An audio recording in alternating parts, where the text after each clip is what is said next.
You can still hear me, right? No, what I might do is I'll just cut it there and Jonathan looks like he's asleep. Okay, it's recording, so don't do anything rude or anything that could accidentally land on the internet. Cool. Okay, well, thank you for coming along. I see there are two of you, but I'll talk to you, Jonathan, and then you can tell me who the guy at the bottom is.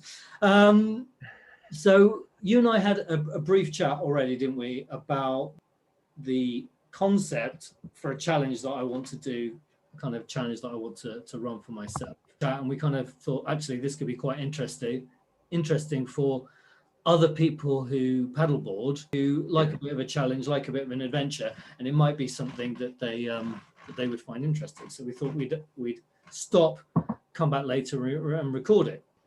I think a lot of the people watching this are going to be people that do paddleboarding. Yeah. But I hope that it's going to get out there to people who don't do paddleboarding so much or are just getting into it, so they can sort of realize that, you know, those adventures are out there to be had. Yeah, brilliant. Thanks for, first of all, contacting me. Your email really hit us, and it was such an awesome topic to talk about, because so many people are getting outdoors these days and are coming into the paddleboarding world. We thought, yeah, let's jump on to a call with this guy and let's get something going. What I did do is I asked my business partner to come and join me. So it's Jeremy. Hello, Jeremy. Hi, nice to meet you. Yeah, Johnny introduced me. I'm his business partner. I saw your email and it clicked, like Jonathan said. It's one of the things that Apex was fundamentally built around, is providing epic adventures. And I know you're not looking for us to provide you with that, but we can definitely help you or guide you and give you information that will promote the sort of epicness that I know you want to achieve. So, yeah, amazing. And thank you so much, because so many people would go, no, if I can't sell you something, I don't want to talk to you. So it's it's kind of my ethos as well, of actually we're all in this sort of world together. It's quite cool to share stuff, which is why I set up the Go-Getters, which I know I invited you to, so you're already on there. And that's exactly it. We can share things that help each other live awesome lives. I thought maybe if I introduced myself and what I've asked of you, I thought that might be quite a useful thing to do. For many years, I was in the corporate world, doing very well, fell into it, did well, and like millions and millions of people in this country and around the world, I kind of got stuck in it. I wasn't particularly happy because I wasn't achieving what I wanted to achieve in my life. I was kind of following a sort of societal set of rules. So, you know, a little while back, I wrote my first sort of personal manifesto, and that was basically just a bit of a guidance, a bit of a note to myself to remind me to live life on my terms and to do things in the way that would make me happy and look after my well-being. Lots of things on it that have led me to where I am now, being a life coach and helping other people achieve the same things. But one of those was to be brave enough to occasionally put myself out of my comfort zone and, you know, kind of sometimes get that fear, because it enables you the rest of your life to have a bit of perspective. I'm trying to put in at least one big adventure per year. And this time it's paddleboarding.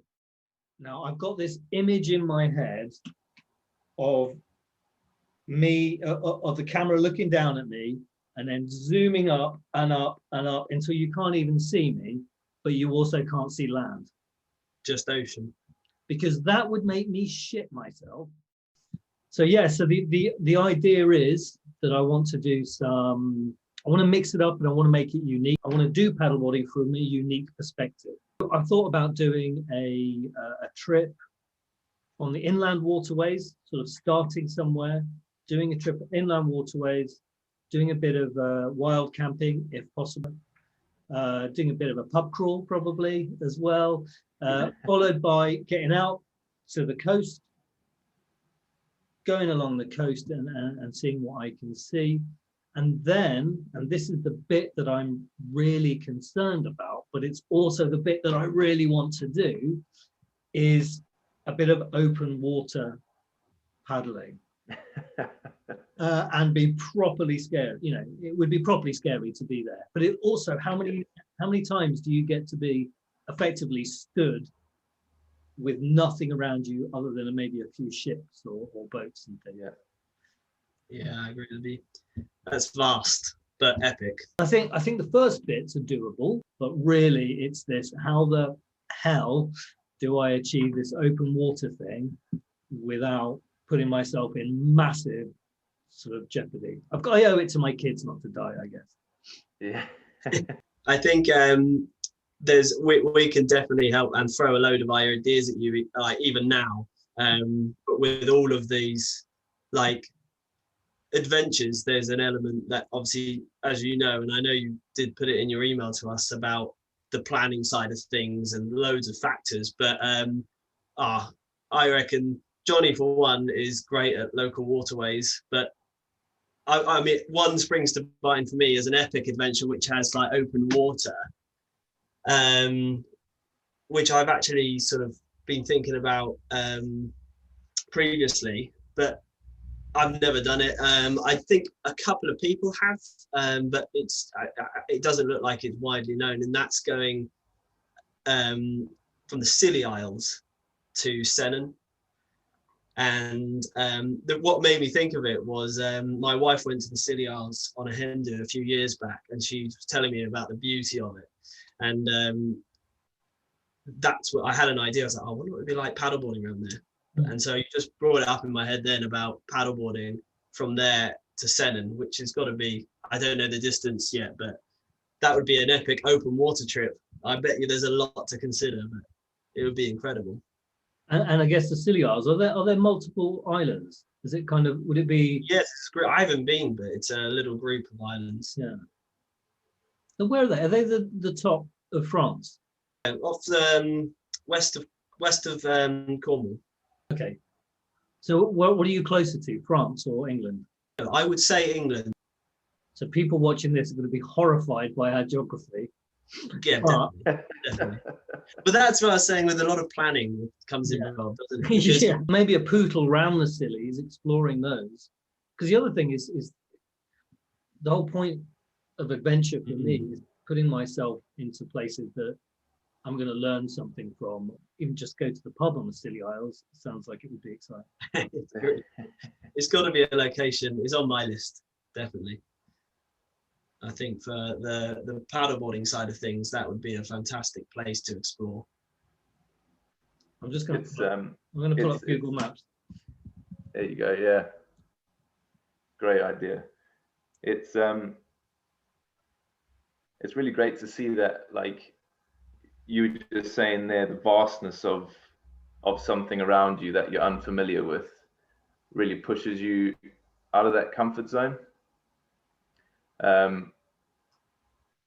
And what we've definitely found out recently is going into these open water environments, or these environments that you're unsure with, does take a lot of preparation and planning. You know, I think that becomes part of the epic planning of an epic adventure. You know, if you're going to do something that's big like this, it will have its elements of danger, and it will have its sort of serious factors that you want to take into consideration. The bit that I'm concerned with at the minute with the open water side is tides. Yeah, I went online and was trying to figure out how they calculate how to swim the channel, because I know it's not just A to B. It's know what the tides are and tack across the channel, right? So you're taking advantage of being pushed along by the tide one way and then pushed along the other way until you arrive. Do you guys know know anything about that side of things. Yeah, so there's, I mean, yeah, tides always comes up in everyone's conversation about when they're wanting to go out in the ocean, and it's brought up quite a lot in water safety, because it is such a dangerous thing. But like you say, if you learn how to read it, it's such a big bonus to your travel experience when you're going over. If you use it effectively, it can take you the whole way nearly. And yeah, there's so many useful apps to use on that. Tide Times is a good one. Yeah. Super simple to read. Another app like Magic Seaweed. I don't know if you guys have heard of that. Yeah. Every day checking the surf. Being there you go. Yeah. Obviously, tides change the further out you go. Yeah. But it's also the currents, isn't it? And yeah, so the underwater currents, quite a big thing too, and there's quite a lot out in the shipping channels because it's so deep. Yeah, and the channel is, because even I now know where the Scilly Isles are. That's good. Yeah. So yeah, they look like they're maybe 60, 70 kilometers from Porthcurno and Sennen. Yeah, I think off the top of my head, it's something like 30 miles. Okay, which is doable. Which is doable. Might need a relay. Yes, I mean it's a big day of supping, wouldn't it? Mm. Yeah, and you'd have doable.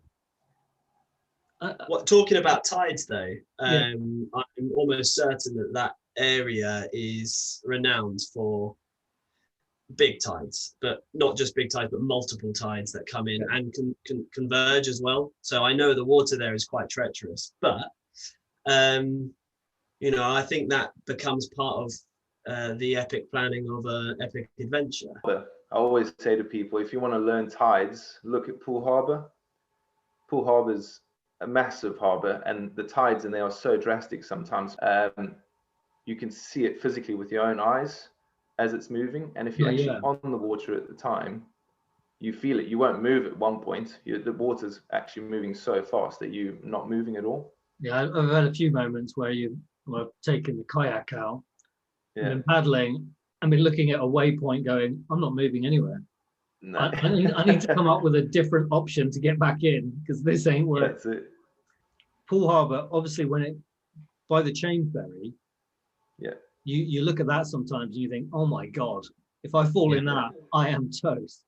And loads of people think about going from Sandbanks to Shell Bay to have a coffee or something, have a snack and go over. Yeah.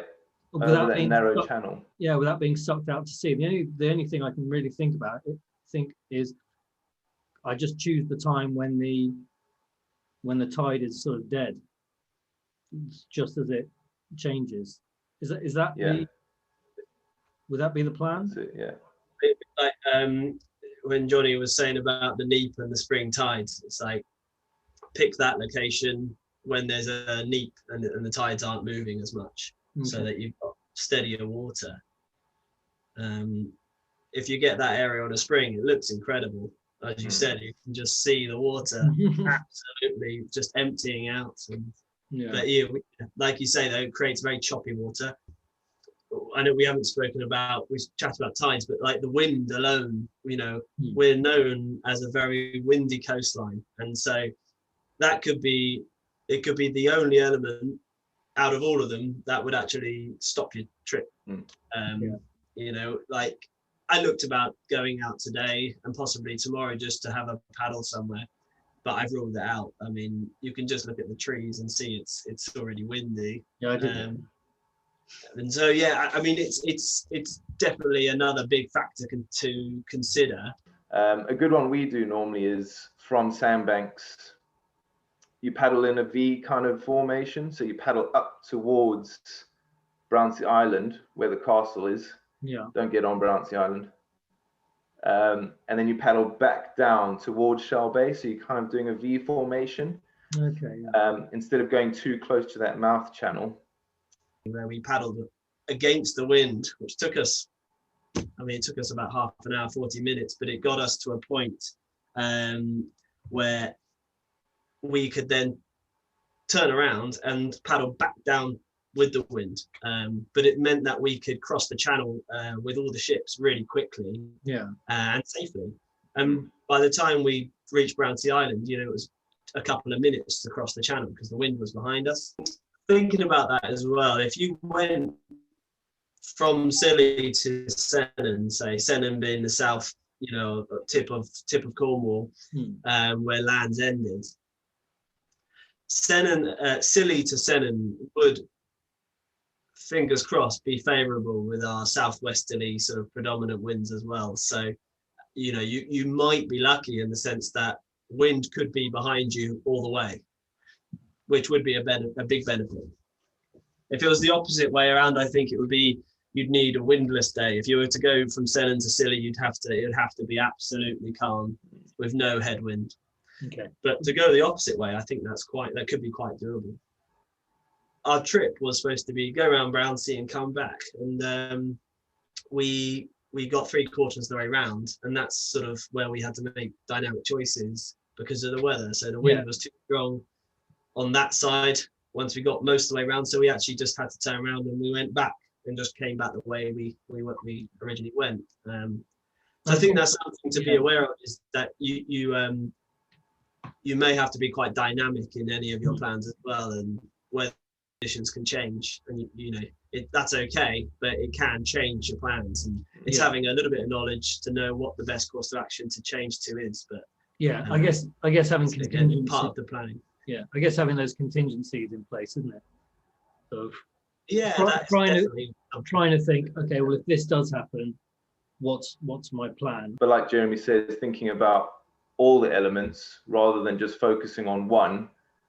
You'll focus on one too much, and the other elements will definitely catch you. Yeah.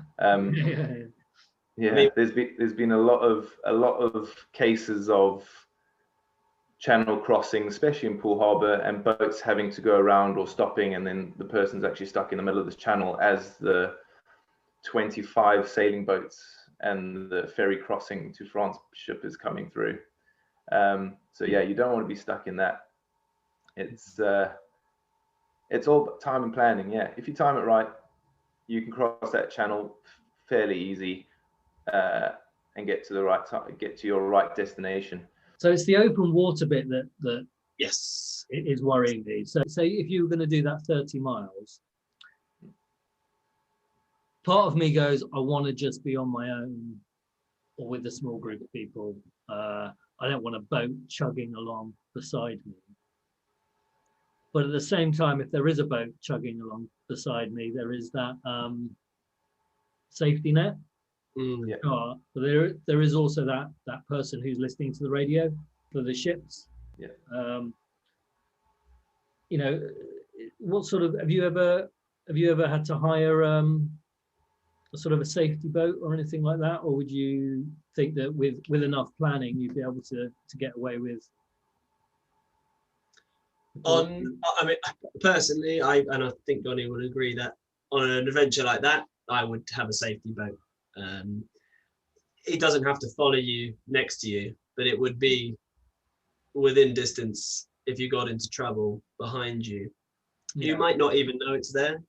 You probably wouldn't be able to see it necessarily, but like they would be within radio contact. I think a lot can go wrong. You know, if you're out 30 miles, you're probably looking at sort of 8, maybe 10 hours of paddling. Anything could go wrong in that time. With all the planning in the world, I think you always want to fail safe, and knowing that you aren't going to be stuck in a vast amount of water between England, the Scilly Isles, and France, and moving with a tide somewhere.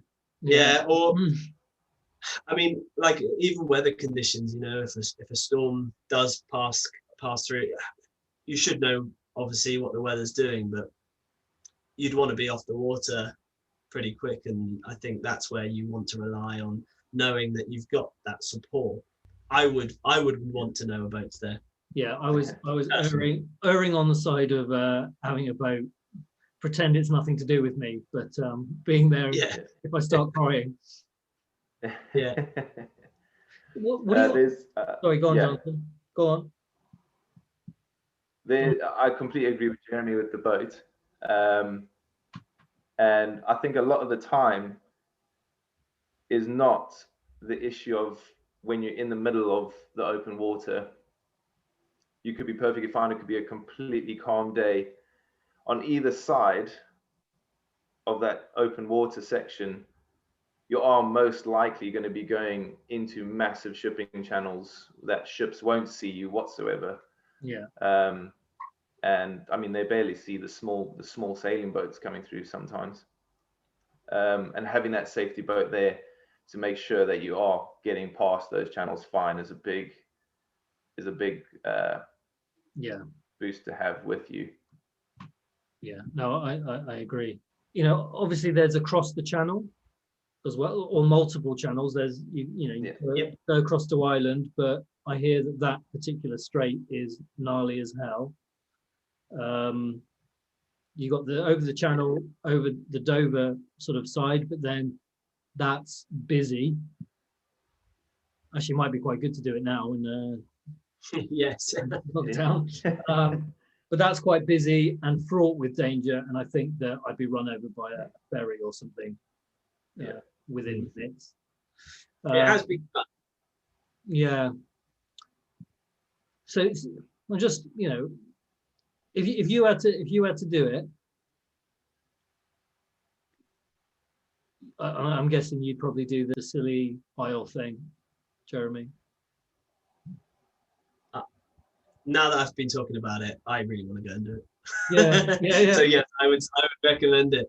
I mean, I'm just looking at it now on Google Maps, going, oh, yeah. You know, if you're going to do something that's big like this, it will have its elements of danger, and it will have its sort of serious factors that you want to take into consideration, isn't it?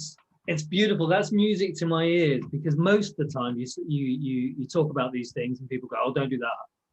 Yeah. No, clearly that will. You're like, well, will it? If I plan, it won't. That's it. Yeah, exactly. You're the first person I've spoken to who's like gone, yeah, we just have to plan it. It'll be fine. Yeah, plan it and know the dangers, and let's prevent them.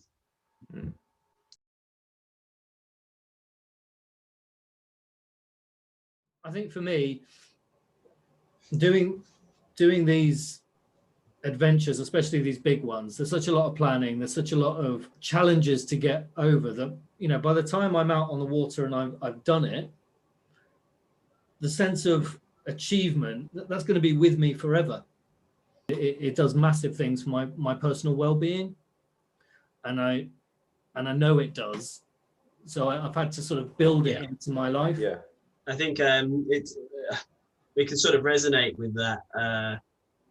Everything that Johnny and I built Apex around was because we loved the outdoors, and we found that it was very much part of our lives anyway. We would quite naturally go out for a paddleboard, or I'd go walking or hiking or running, or I might go wild camping with my wife, for example. We wouldn't bat an eyelid about it. It was just something we would do naturally. But we kind of got the sense that not everyone does that, and we might post personal photos of us camping and supping on social media, and the sort of reaction from a lot of friends or people that see it is like, whoa, you guys are crazy almost. I can't believe that you're just going out camping tonight, like lunatic. With no tent on. And we was like, oh, it's just fun.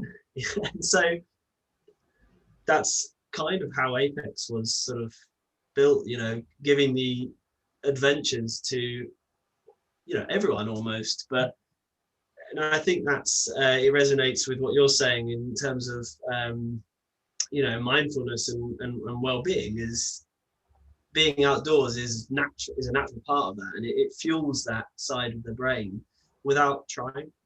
Yeah, I think that's what's great about it. Yeah, I mean, I do my best thinking. Yes. Is outside when I don't even realize I'm thinking. Yeah. It's a bit like when you're surfing and you're sat out the back waiting for the sets to come in. what are you thinking about? That's it. It would be hard to put your finger on what it is you're thinking about. But when you come back, things seem clearer. Just before the lockdown happened, I'd started doing my life coaching and career sessions outside, hiking or running or paddleboarding.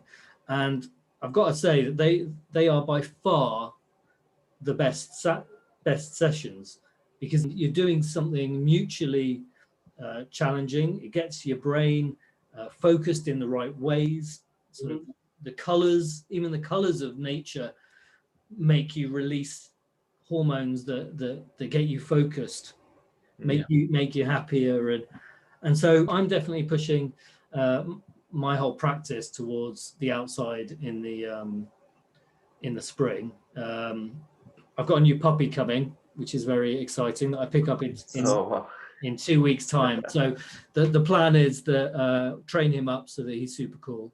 But then he can come with me, and we can start, doing what we do. Providing the support that we provide, but outside where we like to be. Getting people outside and having adventures and epic adventures for themselves is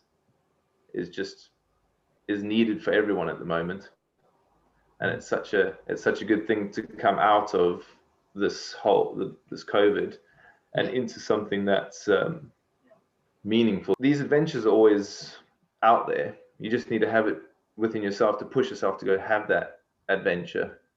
Be brave enough, which is to try and do it, right? That's it. Yeah, exactly. Feeling good about yourself because you've done something different that you've not normally done, and a story to tell, right, as well. Exactly. It's all about the story. That's why it's such a fundamental thing in our business too, is just giving people stories to tell once they've come back. It's not maybe about the journey all the time, but it's about that epic story you have afterwards, and how it not only makes that person feel, but how that storyteller is telling everyone else how they feel, and how it builds that excitement into them. Yeah, and it just happens again, doesn't it? It's kind of like an organic thing. Yeah. You pass on your feelings of joy. That's it. Yeah. Like you said, it goes into the other person. Yeah. And then they end up going, I really want to do that, and end up doing it. Yeah. And suddenly they've got something in their lives that's totally awesome. Well, that's been super helpful to me. It's really given me a thought. I hope what I haven't done is just create a landslide towards the Scilly Isles of paddle boarders. There is, yeah. Cool. Right. So yeah, definitely. Thank you so much for spending a lot longer than I anticipated chatting to you. I'm going to get this posted. I'm going to I'll edit some bits out, I guess, because we had